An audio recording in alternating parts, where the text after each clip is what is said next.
Baik, selamat pagi. Hari ini kita akan membahas mengenai materi bidang manajemen dan bagaimana penerapan manajemen di sekolah.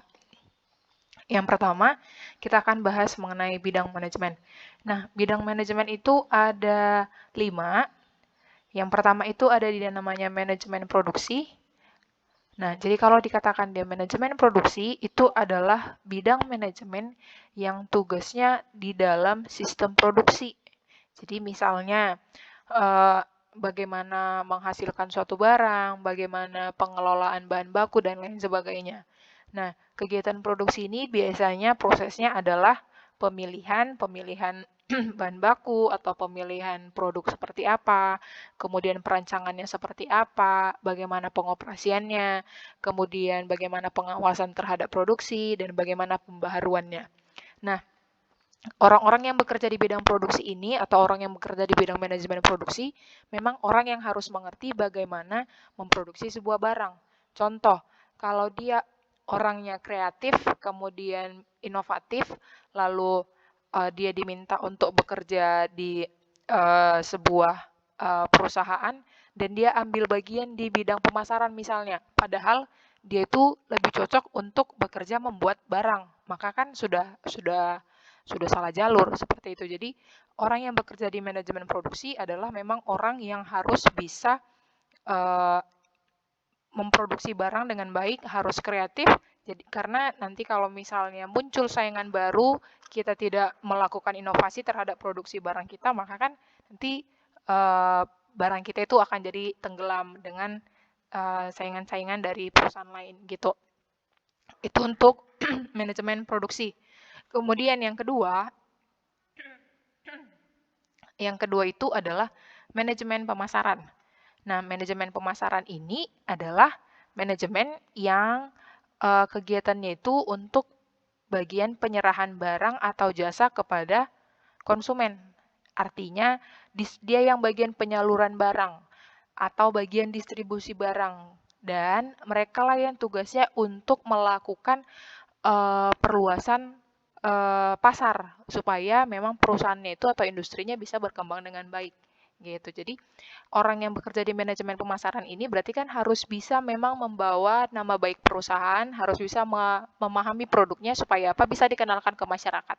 Karena mereka bukan hanya sekedar menjual, tapi mereka harus memberitahu apa aja produknya, kemudian apa keunggulannya dari produknya, apa yang membedakan produk perusahaan mereka dengan perusahaan lain, seperti itu. Jadi manajemen pemasaran itu orang yang memasarkan barang atau mendistribusikan barang, dan nanti kalau misalnya ada dilakukan seperti studi pasar seperti itu atau mau melihat bagaimana studi segmentasi pasar namanya, orang yang melakukan itu adalah manajemen pemasaran. Supaya apa?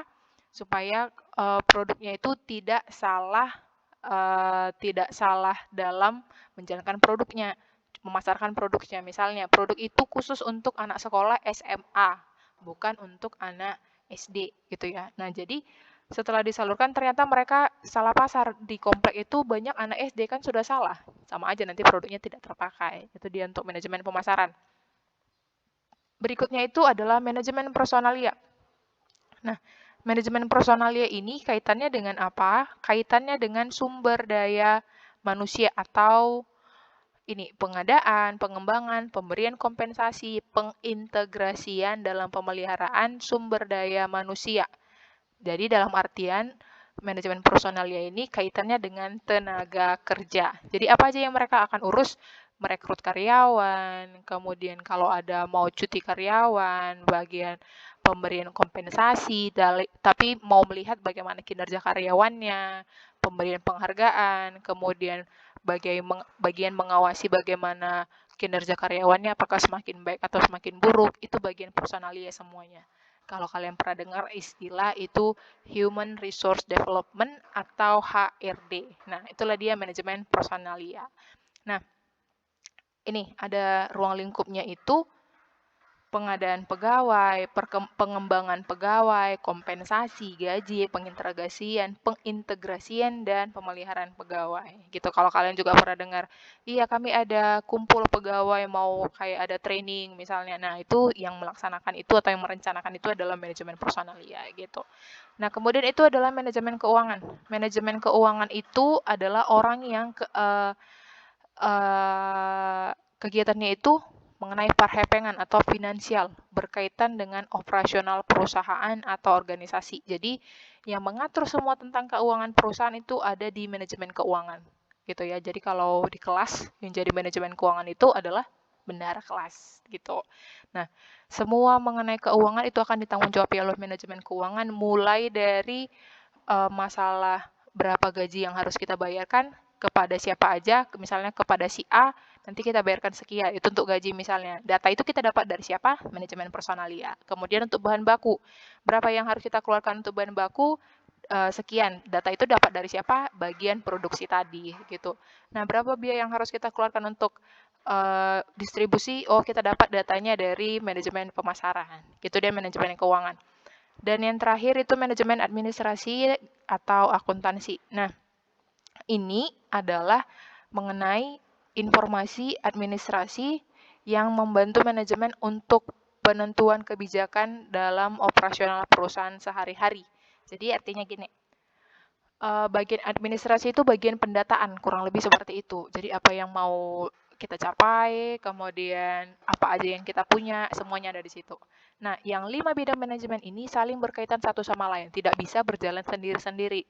Walaupun memang pertanggungjawaban mereka terhadap tugasnya masing-masing ya pertanggungjawaban setiap bidang, tapi kan supaya manajemen keuangan bisa mengeluarkan gaji, maka harus ada data dari manajemen personalia.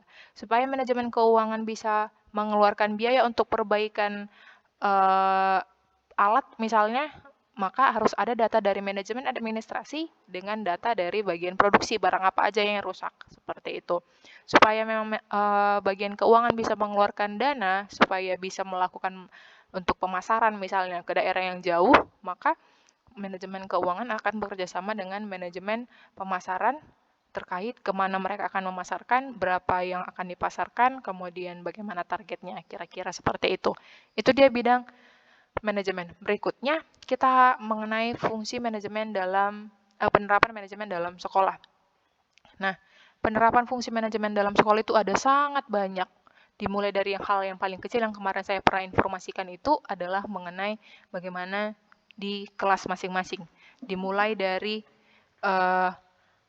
adanya struktur kelas, dimulai dari wali kelas, kemudian ada ketua kelas, ada pengurus kelas terdiri dari ketua kelas, wakil ketua kelas, sekretaris dengan bendahara, kemudian ada kalau dibentuk seksi-seksi, misalnya bagian kebersihan, bagian keamanan kelas, dan lain sebagainya, kemudian sampai ke bagian terakhir itu adalah anggota kelas. Nah, itu yang paling sederhana. Nah, jadi di sekolah, kemarin juga saya sudah informasikan kalau manajemen itu sangat kental dengan kehidupanmu sehari-hari.